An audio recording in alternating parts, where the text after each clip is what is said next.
For today's video mga kapares, oras na naman ang pananghalian at ihanda na natin ang ating ilulutuin ngayong pananghalian. At ito na nga, nakabili nga tayo ng ating dahon ng malunggay. At di lang naman laing ang pwede nating gataan. At ang dahon nga ng malunggay ay nabili ko nga lang pala ng 15 pesos isang tali at meron din tayong gata. At sinamahan pa nga natin ang mga aromatics na ating mga gagamitin. At syempre unang-una ay ating himayin ang ating dahon ng malunggay at maswerte nga kayo kung meron kayong kapitbahay na may dahon ng malunggay. Kaya kung meron kayong space sa inyong bakuran ay pwede kayong magtanim nito dahil madali lang naman tong tumubo. Habang naghihimay naman tayo ay sabayan na rin natin ang pagpiprito ng ating ipapartner na sapsap. At shoutout din kay Jelay na nagbenta ng sapsap na sa sahod na raw ang bayad. Ang gusto ko nga palang luto dito ay yung tostado.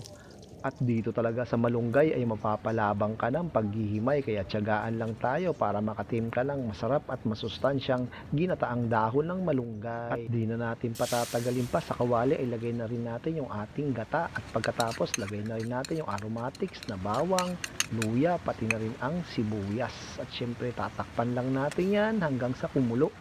At kapag kumukulo na nga siya ay pwede na nating ilagay yung ating mga dahon ng malunggay. Kaya tignan nyo naman mga kapares. Shoutout po sa ating mga followers, mga nag-share po ng aming mga video. Maraming salamat po. At hayaan lang natin tong maluto ng dahan-dahan sa loob ng 5 minuto. At pagkatapos saka naman natin ilagay yung ating siling haba at tinimplahan lang natin ng patis. At ang panghuli natin ay yung kakang gata. At takpan ulit natin yan at hayaan lang natin hanggang sa maluto yung gata. At ito na nga siya mga kapares, ready to serve na to. Kaya pang hinihintay natin mga kapares, pangantayon. Amen. At meron po tayo ditong ginataang malunggay at meron tayong sapsap. Siyempre may sausawan tayong suka. Mangantay mga kapares. Yan. Hindi ito laing ha, mukha lang siyang laing. Ayun po. Yan. Yan. Tapos samahan natin na live combo.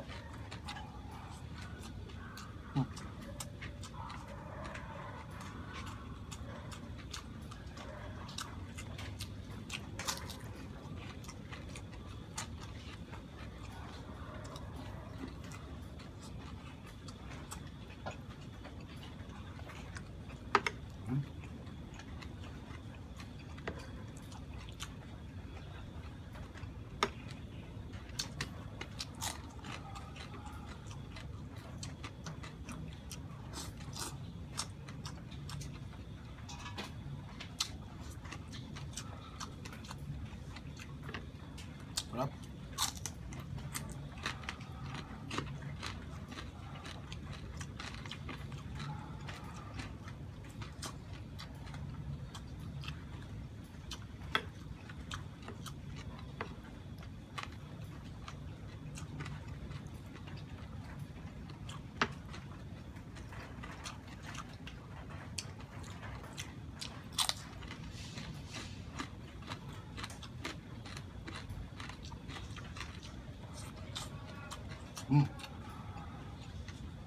Laki yun ah.